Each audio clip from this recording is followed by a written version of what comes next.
বিসমিল্লাহির রহমানির রহিম। আসলে উসমান হাদির যে শাহাদাত, এটা কিন্তু একটা বীরের মর্যাদা উনি পাচ্ছে।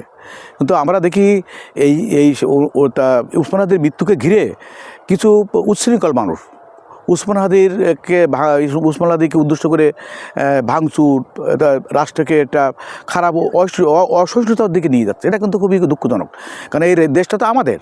এই দেশে আমাদের থাকা লাগবে। আমাদের ছেলেরা এই বিশ্ববিদ্যালয়ে পড়ে চাকরি ব্যবস্থা করতে হবে, উৎপাদন বাড়াতে হবে, আমাদের খাদ্য উৎপাদন বাড়াতে হবে। আমাদের অনেক কাজ। ঢাকা রাজধানী, ওখানে যদি আমরা অস্থিতিশীল পরিবেশ সৃষ্টি করি, ওখানে যদি আমাদের এরকম আমরা এই ধরনের একটা যে পরিবেশের মাধ্যমে জনগণ ভোগান্তি হয়, এই ধরনের পরিবেশ থেকে ভাঙচুর এগুলো থেকে আমরা বিরত থাকবো। এবং আমাদের দেশটাকে কিন্তু আমাদের হাদি তো চাইছিল সুন্দর একটা রাষ্ট্র। হাদি বেঁচে থাকলে কোনো সময় চেতনা যে এখানে ভাঙচুর হোক, তাহলে আমরা কেন ভাঙচুর করবো? এবং মনে হয় একটা উদ্দেশ্যপরিণতভাবে একটা গ্রুপ এটাকে করে এই দেশকে আরও খারাপের দিকে নিয়ে যাওয়ার চেষ্টা করছে। ঠিক আছে, আমরা ভালো থাকবেন। খোদা হাফেজ।